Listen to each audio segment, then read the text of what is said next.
మనము దేవుని వాక్యము చేత నింపబడుట. వాక్యంతో దావీదు అంటాడు, ఇదిగో నా హృదయంలో నీ వాక్యం చేత నేను నిండుకున్నా. నేనేం చేయలేను, పాపము చేయలేను. నా హృదయంలో ఏముందో తెలుసా? వాక్యం ఉంది. నేను వాక్యంతో నిండుకున్నాను. వాక్యము చేత నిండుకొనిన నింపబడిన అనుభవం మన జీవితాల్లో మనము కలిగి ఉండాలి కదా. దేవుడు సన్నిధికి వస్తున్నప్పుడు దేవుడు చక్కని ఉన్నత ఉపదేశాల చేత ప్రభు మనల్ని ఏం చేస్తాడు? నింపుతాడు. అర్థమవుతుందా?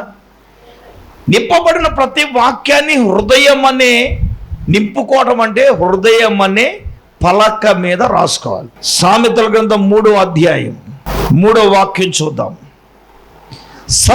దయను సత్యమును ఎన్నడను విడిచిపోనీయకము, వాటిని కంఠభూషణంగా ధరించుకునము. నీ హృదయం అనే పలక మీద వాటిని రాసుకునము. అమ్మా, హృదయం అనే పలక మీద రాసుకోవలసింది ఏంటయ్యా అంటే దేవుని వాక్యం. అందరూ చెప్పండి. అమ్మా, హృదయం అనే పలక మీద ఏం రాసుకోవాలి చెప్పండి? హృదయం అనే పలక మీద దేవుని వాక్యం అని రాసుకోవాలి. మనం వస్తున్నావు అంటే వచ్చేసి వెళ్ళిపోతున్నావు అని కాదు. దేవుడు ఈ రోజున నువ్వు దేని చేత నింపబడాలి అని మాట్లాడుతున్నాడు.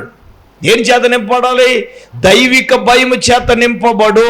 2, విశ్వాసం చేత నింపబడు. 3, పరిశుద్ధాత్మ చేత నింపబడు అని మాట్లాడుతున్నాడు. 4, ఆయన వాక్యము చేత నింపబడాలి అని దేవుడు మాట్లాడుతున్నాడు. హలో, దేవుడు నీతో మాట్లాడుతున్నప్పుడు, వాక్యము ద్వారా దేవుడు నీతో మాట్లాడుతున్నప్పుడు నీ హృదయం అనేది పలకల మీద దేవుని వాక్యాన్ని రాసుకోవాలి కదా. వాక్యాన్ని మనం రాసుకోవాలి. హృదయంలో ఏముండాలంటే వాక్యాన్ని. యేసుప్రభువు వారి తల్లి కూడా నా హృదయంలో ఆయన మాటలు తల పోసుకుంటున్నాను. వాక్యమును ఎప్పుడూ కూడా హృదయంలో ఉంచుకోవాలి. నేను అంటాను, ఇంటి గోడల మీద, ఇంట్లో గోడల మీద కాదు ఉండవలసిన వాక్యం. నీ హృదయములో దేవుని వాక్యం ఉంటే సాతానుగాడు ఏం చేయలేడు, తీసేయలేడు. హృదయములో దేవుని వాక్యం ఉండాలి. కానీ సాతానుగాడు, అపవాదిగాడు హృదయంలో వాక్యం కాకుండా 13 రకాలు ఏంటంటే 13 రకాలైన పాపాలను సాతానుగాడు, అపవాదిగాడు ఏదో ఒక ప్లాన్ వేసి వాక్యం ఉండనివ్వడాడు. ఆడు హృదయంలో వాక్యం ఉండకుండా ఎలా చేస్తాడంటే ఏదో ఒక ఆలోచన కలగజేస్తాడు. ఇప్పుడు చూడండి, ఇంటికి వచ్చావు, వాక్యం మంచిగా వింటున్నప్పుడు అయ్య బాబోయ్ ఇంటికి తాళం వేసాను లేదో, పిల్లోడు ఇంటికాడే ఉన్నాడు, ఆడు అసలు కుదురైనోడు కాదు. ఇప్పుడు నీ ఆలోచన ఎక్కడికి పోయింది? నేను ఎంత ఎటువంటి వాక్యము చెప్పనివ్వండి, ఇంటి మీద ఉన్నటువంటి తలుపుకున్నటువంటి తాళం మీదే ఉంటుంది కానీ, విడిచి వచ్చిన కొడుకు మీదే ఉంటుంది కానీ, నా మీద కానీ, దేవుని వాక్యం మీద కానీ కొంతమందికి ఉండదుగా. ఈడెప్పుడు వదులుతాడ్రా, ఎప్పుడు వెళ్ళిపోదావా అన్న ఆలోచనలోనే మీరు అలా అనుకునే కొద్ది సమయం తరగదు. అది దేవునికి స్తోత్రం. చెప్పండి గట్టిగా హల్లెలూయా. మనసు దేవుని వాక్యం మీద ఉంటే అప్పుడే అయిపోయిందా అన్నట్టుగా అనిపిస్తుంది. కానీ మనసు దాని మీద, దీని మీద ఉంటే, దేని మీద ఉంటే ఇంక ఎంత సమయం ఉన్న సమయము తరగనట్టు ఉండదు. సాతానుడు మనసులో వాక్యం మీద లేకుండా చేస్తాడు. కొంతమందికి వాక్యం చెప్పగానే ఇప్పుడు దాకా ఉన్న మెలకుగా ఉన్న వాళ్ళు వాక్యం మొదలెట్టగానే పైరెప్పొచ్చి కొంతమందిని ఏం చేస్తుందండి, నిద్రపోతుందా? హల్లెలూయా. నేను ఒకసారి ఒక ఊరికి వెళ్ళాను, చెప్తాను కదా అప్పుడప్పుడును. ఏమండి, ఒక ఆవిడ అలాగే చూస్తున్నా వాక్యం. ఇప్పుడు ఆమెనంటే ఆమెను అంటలేదు, చేతులు ఎత్తమంటే చేతులు ఎత్తట్లేదు, హల్లెలూయా అంటే హల్లెలూయా అంటలేదు, ఇలాగే చూస్తుంది. ఏంటో తేడాగా ఉంది ఏంటి అనుకున్నాను నేను. మళ్ళీ ఇలా తిరిగి దేవుని వాక్యం చెప్తా ఉన్నానండి.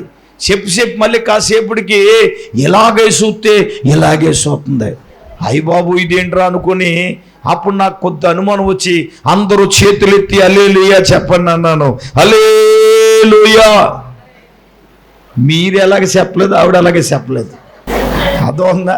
మీరు ఎలాగ మాట్లాడలేదు, ఆవిడ అలాగే మాట్లాడలేదు. మాత్రం ఆవిడ అదే ఇలాగే. ఆ పక్కనే అలా కుర్రోడు కూర్చున్నాడు.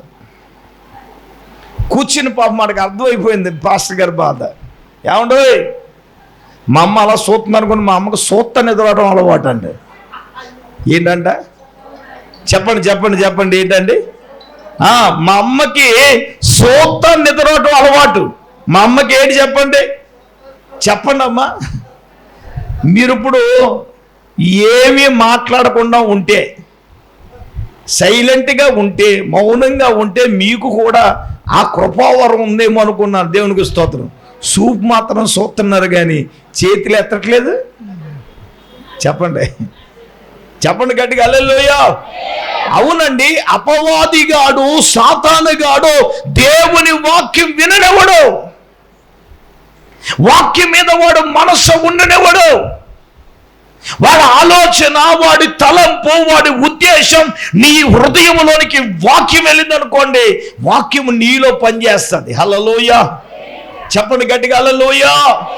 దేవుని సంగమా, దేవుని బిడ్డలారా, మనము దేవుని సన్నిధానంకి వెళ్తున్నప్పుడు దేవుని వాక్యం చేత విను. చూడండి, లుదియా అనే వ్యక్తి అపొస్తలుల కార్యగ్రంథములో మనము చూచినప్పుడు పౌలు గారు దేవుని వాక్యము చెప్పుతున్నప్పుడు, వాక్యము చేత నిండుకొనినప్పుడు, దేవుని బిడ్డలారా, ఆమె యొక్క హృదయం ఏమైందో తెలుసా? గట్టిగా చెప్పండి. దేని వలన తెరవబడిందో తెలుసా? దేవుని వాక్యము వలననే తెరవబడింది కదా. అందుకే ఇంకొక మాట జ్ఞానైన సొలొమోను చెప్తాడు. సామెతల గ్రంథం 4వ అధ్యాయం, దయచేసి 20వ వచనం నుంచి చదువు. నా కుమారుడా, నా మాటలను ఆలకించు.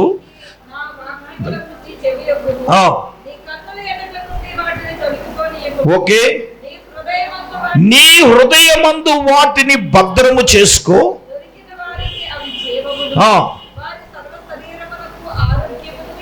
ఓకే,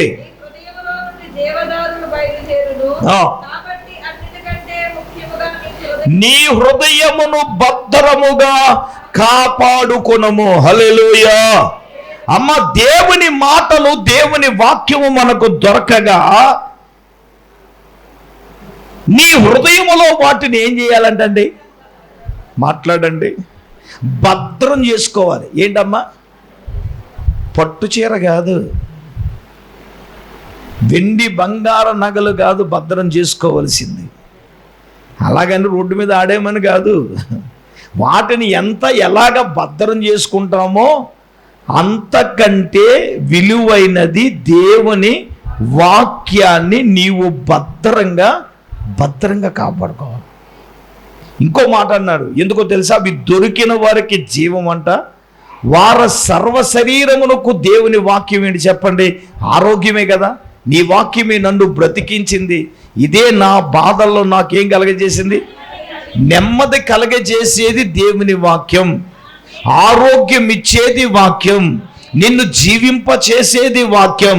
నిన్ను సర్వసత్యములోనికి నడిపించేది నిజమే కదా. పరిశుద్ధాత్ముడే తన వాక్యమును బట్టి నీతో, నాతో, మనందరితో కూడా ప్రభు మాట్లాడుతున్నాడు. హల్లెలూయా. దేవుని సంగమా, దేవుని బిడ్డలారా, ఈరోజు ప్రియ పరిశుద్ధాత్ముడే తన వాక్యమును బట్టి నీతో, నాతో, మనందరితో మాట్లాడుతూ ఉన్నాడు. హృదయములో ఏమి నింపబడాలి? ఇక్కడ అన్నారు కదా, అన్నిటికంటే నీ హృదయాన్ని నువ్వేం చేయాలి? భద్రంగా కాపాడుకోవాలి. వాక్యం చేత భద్రపరుచుకుంటే హృదయం కాపాడబడుతుంది. ఇంకో మాట చెప్తాను, వాక్యము నీలో ఉందనుకో, ప్రతి దానికి నిన్ను అడ్డుకుంటుంది వాక్యం. అర్థమవుతుందండి? తప్పు చేయకుండా ఆపుతుంది వాక్యం. అయ్యబాబు నేను చేయకూడదు, అయ్యబాబు నేను వెళ్ళకూడదు అని ఏం చేస్తా తెలుసా? వాక్యం అడ్డుకుంటుంది. నిజంగా అది లేనోడికైతే ఏం ఉండదు, అద్దుపోండదు, చెలరైపోతూ ఉంటారు. నిజంగా వాక్యం ఉందనుకోండి, తప్పు చేయలేడు, పాపము చేయలేడు. అర్థమవుతుందా? వాక్యము చెయ్యనివ్వదు. ఇది 4వది. 5వదిగా మనం చూద్దాం. 5వదిగా అపోస్తలుల కార్యగ్రంథం 6వ అధ్యాయమును మనం చూచినప్పుడు 5వ వాక్యం కంటిన్యూ చదవండి. అపోస్తలుల కార్యగ్రంథం 6వ అధ్యాయం.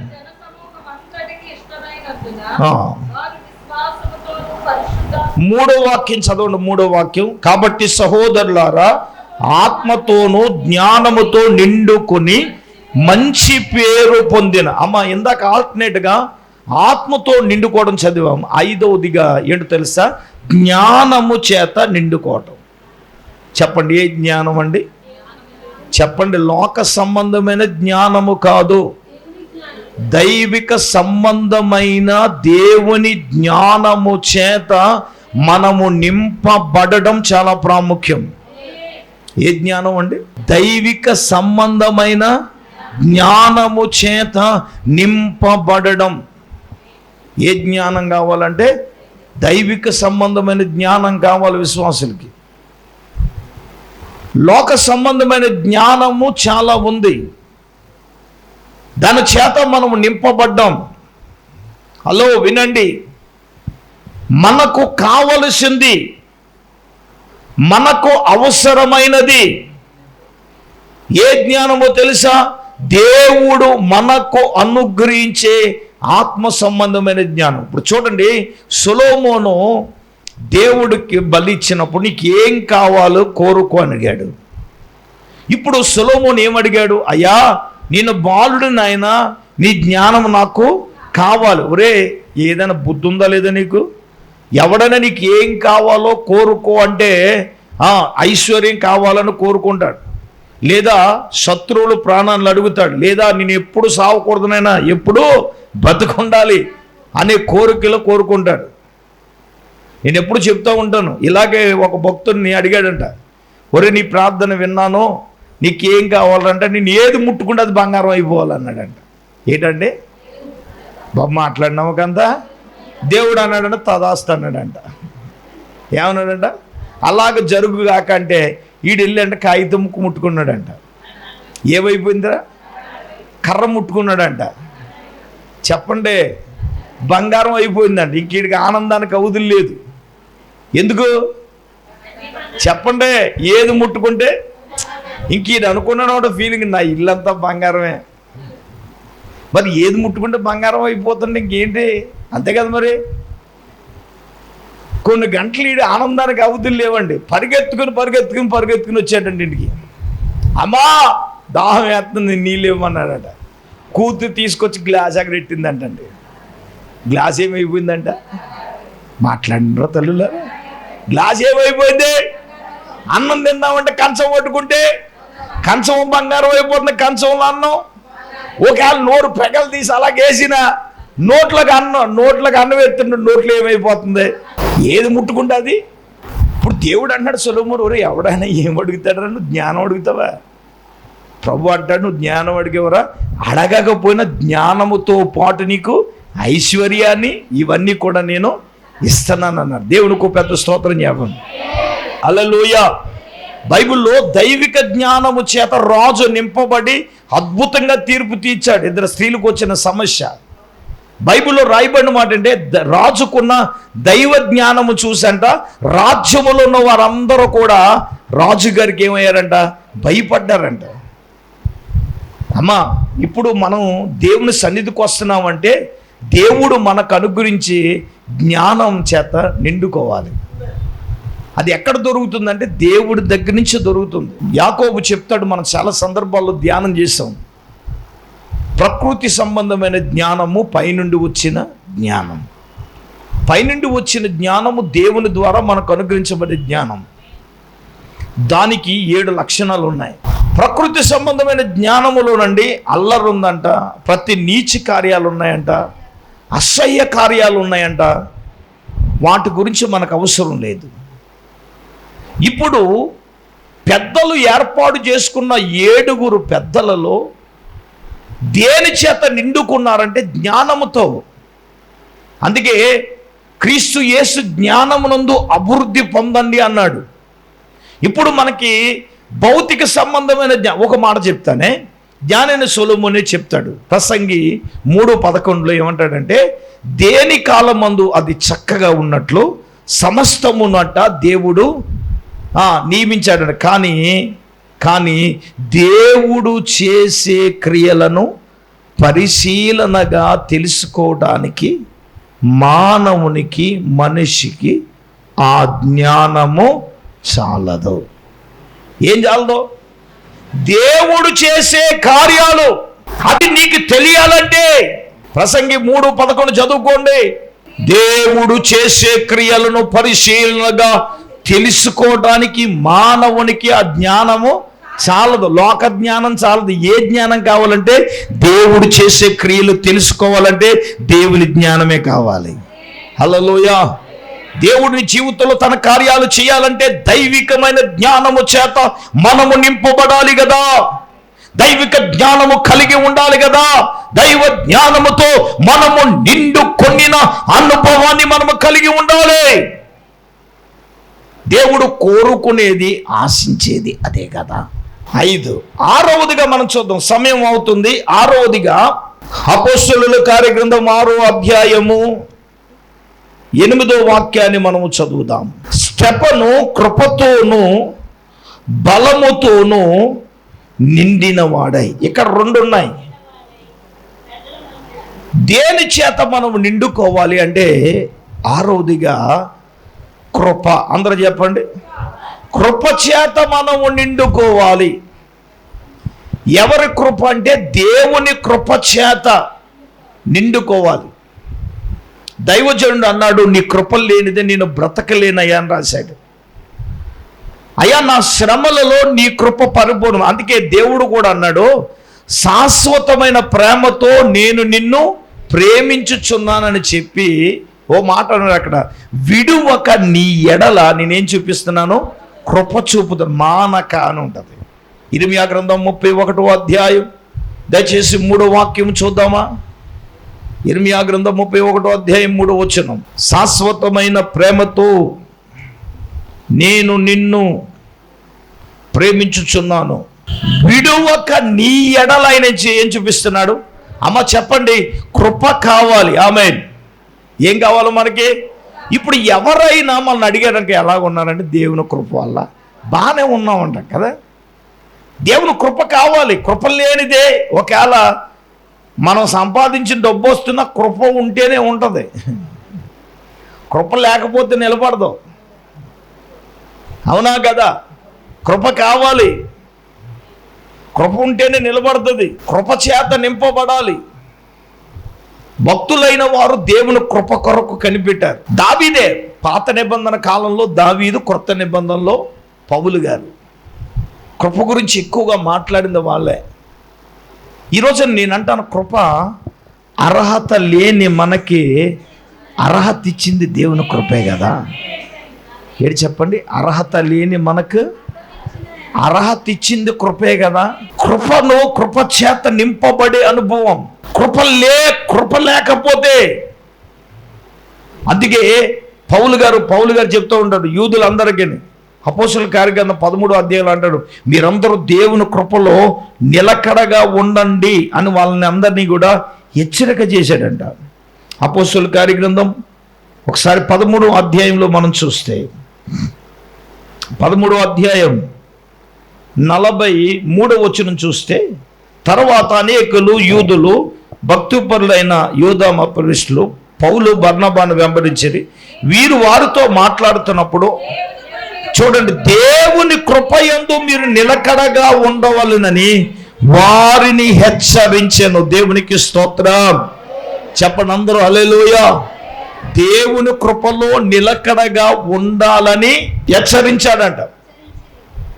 దేవుని కృప చేత నింపబడడం, దేవుని కృప చేత నిండుకోవడం, ఇది మనకు అవసరం. ఇది 6వది.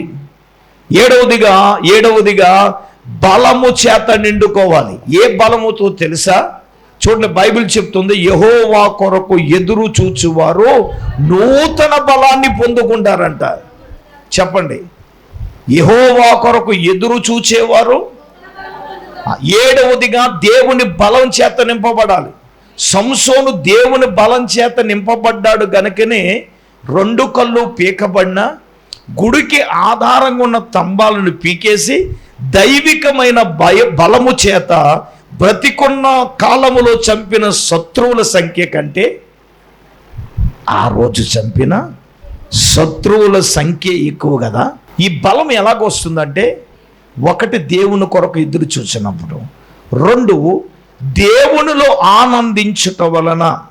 నెహెమ్యా గ్రంథంలో మనం చూస్తున్నాం 8వ అధ్యాయం ఒకసారి 10వ వాక్యం ఒకసారి చూద్దాం. 8వ అధ్యాయం 10వ వచనం చివరి లైన్లో చూస్తే, యెహోవా యందు ఆనందించుట వలన మీరు బలము పొందుకుంటారు. దేవునికి స్తోత్రం. ఇప్పుడు దేవుని బిడ్డలారా, దేవునిలో ఆనందించటం. ఇప్పుడు దేవుని సాన్నిధ్యములో ఉన్నాం, దేవుని సన్నిధిలో మనము ఆరాధన చేస్తున్నాం. దేవుని బిడ్డలారా, దేవుని సన్నిధిలో మనము ఏం చేయాలంటే ఆనందించాలి. ఎక్కడండి? దేవుని సన్నిధిలో, దేవునిలో మనం ఏం చేయాలి? ఆనందిస్తే, ఎదురు చూస్తేనే. ఇప్పుడు ఇక్కడికి వస్తున్నామంటే ఉపవాసంతో వచ్చామండి. దేవుని బలము చేత మనం ఏం చేయాలి? నిండుకోవాలి. ఇక్కడ దేవునిలో ఆనందించాలి. ఇక్కడ మనం దేవుని సన్నిధికి వచ్చింది ఎందుకంటే దేవునిలో ఆనందించటానికి. ఆమేన్. దేవునిలో బలపడడానికి. హల్లెలూయా. అందుకే అన్నాడు, ఆయన సన్నిధిని నేను వెతుకుతున్నానన్నాడు దావీదు. ఆయన బలమును నేను వెతుకుతున్నానన్నాడు. ఆయన బలమును, ఆయన ప్రభావమును చూడవలెనని నేను ఆయన పరిశుద్ధాలయము తట్టు నేను ఎంతో ఆశతో కనిపెడుతున్నాను అన్నాడు కదా. ఏం చూడాలని? దేవుని సన్నిధికి వచ్చేటప్పుడు ఆయన బలమును, ఆయన ప్రభావమును మనము చూడాలి. దేవునిలో ఆనందిస్తే ఆ బలం చేత నింపబడతాం. దేవునిలో ఆనందించి చాలా చెప్పొచ్చు, 7 ఉంటాయి, కానీ సమయం కాదు కదా. కాబట్టి నేను ముగిస్తున్నాను. దేవుని బిడ్డలారా, ఈ రోజున దేవుని బిడ్డలారా, బలము చేత నిండుకోవడం. దేవుని బలము ఏదైనా చేయగలదండి. హల్లెలూయా. నువ్వు బలహీనురాలవే. దైవిక బలము నువ్వు కలిగి ఉంటే బలహీనురాలనైన నీవు బలమైన కార్యాలు చేయగలవు. దేవుని బలం ఉంటేనే కదా మనం చేయగలిగేది. దేవుని బలం ఇవ్వకపోతే ఏం చేయగలం? అందుకంటాడు, నన్ను బలపరచును వాని యందే నేను సమస్తమును చేయగలను పౌలు చెప్తాడు. ఇప్పుడు దైవిక బలము చేత మనము నిండుకుందాం. 7 విషయాలు చెప్పాను. ఏంటి? ఒకటి మనకి దేవుని భయం చేత నింపబడాలి. 2 విశ్వాసం చేత నింపబడాలి. 3 పరిశుద్ధాత్మ చేత నింపబడాలి. 4 దేవుని వాక్యం చేత నింపబడాలి. 5 జ్ఞానము చేత నింపబడాలి. 6 కృపతో నింపబడాలి. 7 బలము చేత నింపబడదాం. ఈ యొక్క 7 అనుభవాల చేత మనము నింపబడి దేవుని సన్నిధిలో బలపడి మరంతగా దేవుని దగ్గర నుంచి కార్యాలు పొందుకుందాం. అట్టి కృప పరిశుద్ధాత్ముడు మనందరికీ దయచేయునుగాక. ఆమేన్. ప్రార్థన చేసుకుందాం. అందరూ తలలు వంచండి, కళ్ళు మూసుకోండి. దైవజనురాలు అమ్మగారు ప్రార్థన చేస్తారు.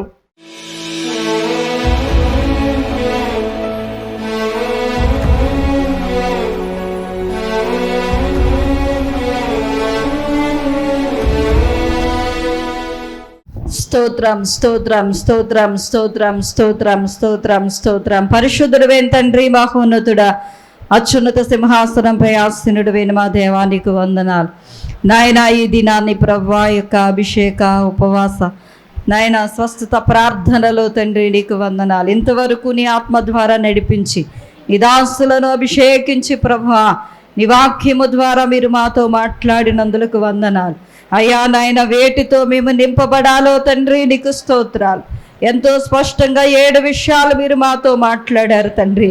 అయ్యా నాయన దైవిక భయముతో నిండుకోవాలని ప్రభువా యేసయ్యా నీకు స్తోత్రాలు తండ్రి. దైవికమైన భయము మాకు దయచే తండ్రి నీకు వందనాలు అయ్యా. నాయన నీ అందైన భయము పవిత్రమైనదని అయ్యా మీరు మాతో మాట్లాడారు ప్రభువా నీకు వందనాలు. యేసయ్యా విశ్వాసముతో నాయన మేము నింపబడాలని నాయన, విశ్వాసముతో నిండుకోవాలని ప్రభువా. అయ్యా దైవికమైన భయముతో నింపబడాలి, విశ్వాసముతో నింపబడాలి తండ్రి.